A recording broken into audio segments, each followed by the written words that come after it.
అసలు నీ హెల్ప్ ఎందుకు అడుగుతున్నారా? అదే మన ఒక్క కాపీ కొన్న దేడిది మగ్గాడు గాడు కాదు ముసలిది మై ఫ్యాన్. ఓ,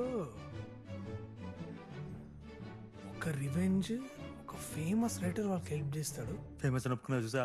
నీ లవ్. ఆ రైటర్ తన క్రియేటివ్ స్కిల్స్ వాడి ఇంటెలిజెంట్ గా హంతకుండా ఎలా పట్టుకుంటాడు, ఆ లేడీస్ రివెంజ్ కోసం ఇతడు ఎలా సహాయపడ్డాడు అనేదే కదా. వాళ్ళు ఆ ముసలిది మాత్రం ఫుల్ ఛార్జింగ్ లో ఉంది. ఆడు కనిపిస్తే వేస్తేలా ఉంది. సూపర్ రా. అరే మామా, చిన్నప్పుడు నీ కళ్ళలో ఒక ప్యాషన్ చూసిన, ఏ రోజైనా నువ్వు ఒక తోపు రైటర్ అవుతావు అని నమ్మినా. అందుకే రా నీకు అన్నిగా సీడీలు ఇచ్చింది. కాపీ కొట్టనిక కాదు, ఇన్స్పిరేషన్ కోసం. అవునా? నువ్వు ఆ 5 లేడీస్కి హెల్ప్ చేసి ఆ హంతకుండా పట్టుకునేలా చేసి రోజు జరిగేదంతా బుక్కుగా రాయి.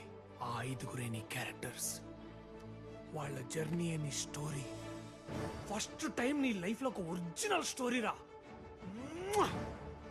You are my brother from another mother. ఎన్ని పైసలైనా సరే నేను ఖర్చు పెడతా. నా ఆస్తులు అమ్మైనా సరే I will produce this project. ఏమంటావు? ఏమంటావురా?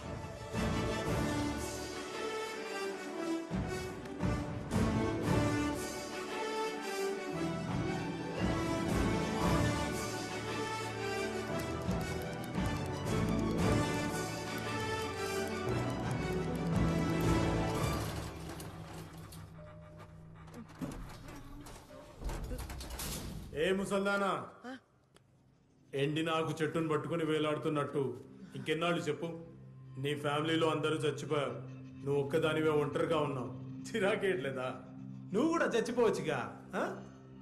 సపోజ్ ఇప్పుడు నేను ఇంటికి వచ్చి నీ గొంతు పిసికి చంపేస్తే ఏదో ముసలిది హార్ట్ అటాక్ వచ్చి పోయిందని పోలీస్ ఇన్వెస్టిగేషన్ లో రాసేసుకుంటారు. ముసలోళ్ళ చావు, వీధి కుక్క చావు ఒకటే బామ్మ, ఎవ్వరూ పట్టించుకోరు. అందుకే నీ ఇల్లు నాకు రాసిచ్చే బామ్మ. నువ్వు రెగ్యులర్గా వెళ్తుంటావే, అదే ఓల్డేజ్ హోమ్. అక్కడికి వెళ్ళి హ్యాపీగా రెస్ట్ తీసుకో.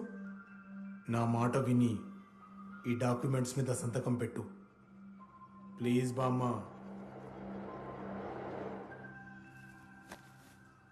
బామ్మా బామ్మా వచ్చారు, హెల్ప్ అడిగారు, కనీసం అడ్రస్ కూడా ఇవ్వకుండా వెళ్ళిపోతే ఎలా? ఎంత కష్టపడాలో తెలుసా ఎది కొట్టుకోవడానికి?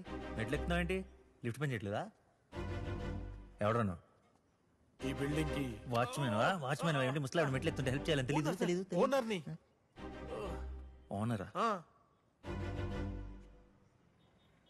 ఓనర్ ఉండి లిఫ్ట్ పని చేయబోతుంటే ఏం చేస్తున్నారా?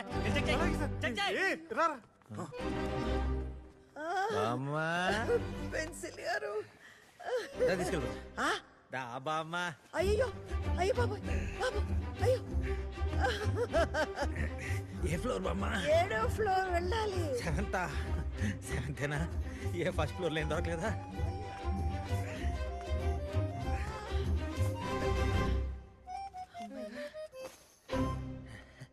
రైట్ అంటే మెంటల్ ఫిట్నెస్ కాదు, ఫిజికల్ ఫిట్నెస్ కూడా ఉండాలి బామ్మోయ్.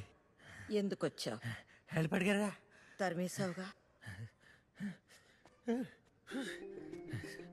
నిజం చెప్పేస్తా బామ్మ, రాత్రి అంతా నిద్ర పట్టలేదు బామ్మ. ఫస్ట్ దోవాలనుకున్నాను, తర్వాత తెలిసి నువ్వు అని. అదే పశ్చాత్తాపం బామ్మ, మీ అందరం తరిమేశానని పశ్చాత్తాపం. అయినా ఎన్ని రివెంజ్ స్టోరీస్ రాశాను, ఒక రియల్ రివెంజ్ స్టోరీకి హెల్ప్ చెప్పతే ఎలా బామ్మ?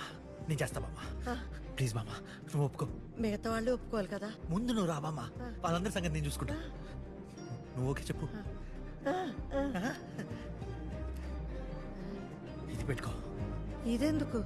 అమ్మ రివెంజ్ నాకు ఒక సిగ్నేచర్ స్టైల్, ఒక స్లో మోషన్, ఒక బ్యాక్గ్రౌండ్ స్కోర్. అబ్బో 1,00,000 నువ్వు పెట్టుకో చెప్తా. పెన్సిల్ గారు ఇవన్నీ ఏంటి?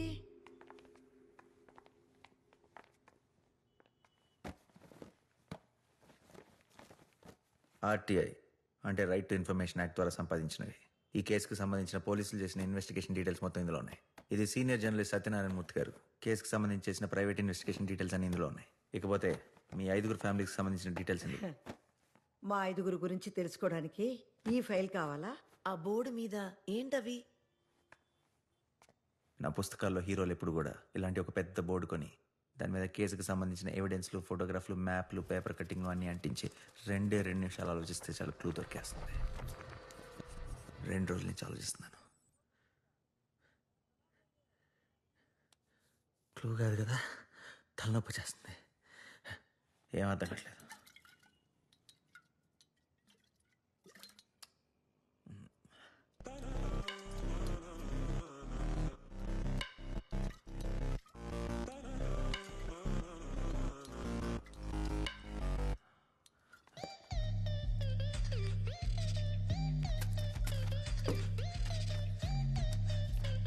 ఏమైంది? నా పెన్ నా పెన్ పెన్.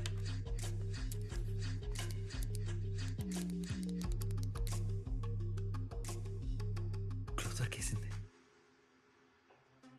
మీరు చెప్పింది పోలీస్ ఇన్వెస్టిగేషన్లో తెలిసింది ఒకటే విషయం.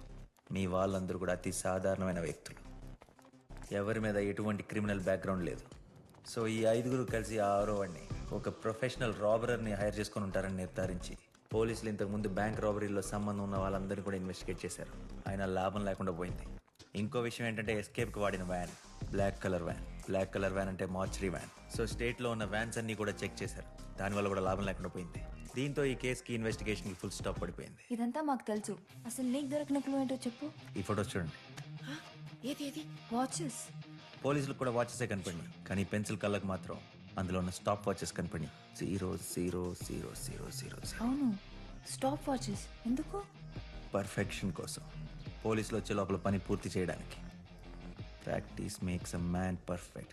ఒక సాధారణమైన వ్యక్తి అసాధారణమైన పని చేయాలంటే ప్రాక్టీస్ అవసరం. సో రికార్డ్స్ ప్రకారం అలారం యాక్టివేట్ అయిన 18 minutesకి పోలీసులు బ్యాంక్ని రీచ్ అయ్యారు. అంటే 18 minutesలో 14th floor నుంచి మీ వాళ్ళందరూ 300 crores కిందకి తీసుకొచ్చారంటే ఎంత ప్రాక్టీస్ చేసి ఉండాలి. సో ఖచ్చితంగా సిటీలోనే అండర్ కన్స్ట్రక్షన్లో ఆగిపోయి ఉన్న ఖాళీగా ఉన్న బిల్డింగ్లో రోజుల తరబడి ప్రాక్టీస్ చేసి ఉండాలి. అండ్ ఆ బిల్డింగ్ మినిమం 14 floors అయి ఉండాలి. సో సిటీలో ఇలాంటి బిల్డింగ్స్ ఎన్ని ఉన్నాయి, ఎక్కడున్నాయి, ఈ డీటెయిల్స్ అన్ని మనం సంపాదించాలి. ఎక్కడి నుండి సంపాదిస్తాం? జిహెచ్ఎంసీ నుండి. మీరందరూ వరలక్ష్మి గారిని తీసుకెళ్లి ఏసీబీ ఆఫీసర్గా రెడీ చేయండి. ఈలోపు నేను ఒక ముఖ్యమైన పని పూర్తి చేసుకొని వస్తాను. ఏంటది? ఏమైనా హెల్ప్ కావాలా? ప్లీజ్. అయ్యే మాటల్లో పడి బాత్రూంలోకి వచ్చేసా. పదండి పదండి. చిచి.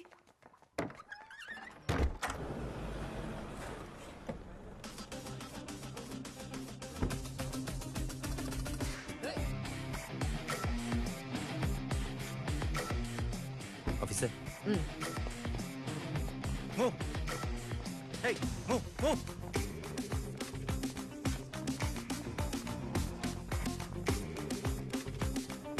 ఏం జరుగుతుంది ఇక్కడ? ఏం చేస్తున్నారు మీరంతా? లంచాలు తీసుకుని పర్మిషన్లు ఇస్తున్నారా? నేను తెలుసు నగర్లో 14 అంతస్తుల బిల్డింగ్ కుప్పకూలిపోయింది. ఎంతమంది చచ్చిపోయారో తెలుసా? అయిపోయారు మీరంతా. ఎవరెవరు ఎంతెంత లంచాలు తీసుకున్నారు, అక్రమంగా ఎన్నెన్ని బిల్డింగ్లు పర్మిషన్లు ఇచ్చారు. ఇంకా సిటీలో ఇలాంటి 14 అంతస్తుల బిల్డింగ్లు ఎన్ని ఉన్నాయి? మొత్తం లిస్ట్ అంతా 5 సెకండ్లో నా ముందు ఉండాలి. అదే మేడం ముందు ఉండాలి. ఎక్కడున్నాడు మీ ఆఫీసర్? పిల్లడు మీ ఆఫీసర్ని. Where is the officer? Hello, excuse me, ఎవరు మీరు? We're from anti corruption bureau, ACB. Senior officer subordinate. ఆవిడ గొంతు బాలేదు, అందుకే నేను అరుస్తున్నాను. అది మాట్లాడుతున్నాను. సిటీలో ఉన్న మొత్తం 14 అంతస్తుల లిస్ట్ అంతా నాకు కావాలి immediately, right now. ID card చూపించండి. ఐడి కార్డా? ఏసీబీ అన్నారు కదా, ఐడి కార్డ్ చూపించండి. ID card damn ID card. Take it. Aadhaar కార్డా? అవును, ప్రస్తుతానికి దాంతో సరిపెట్టుకోండి. వి వాంట్ లిస్ట్, మొత్తం 14 అంతస్తుల building list. Raju sir, close all the doors. Okay sir. పోలీసులకు ఫోన్ చేయి. పోలీసులకు కాల్ చేస్తారా? పోలీసులకు కాల్ చేస్తారా? పోలీసులకు కాల్ చేస్తారా? పోలీసులు అంటున్నాడేంటి? ఇట్స్ ఓకే ఆఫీసర్, నేను చూసుకుంటాను. ఆఫీసరా నీ బొంద? ఆఫీసర్. ఏమండి ఆఫీసర్ గారు, ఇతనికి నాకు ఏ సంబంధం లేదు. చెప్తున్నా వినకుండా నన్ను ఇలా తయారు చేసి తీసుకొచ్చాడు. ఇతను అప్పుకిచ్చింది పోలీసులకి. వరలక్ష్మి వర్కౌట్ అవట్లేదు.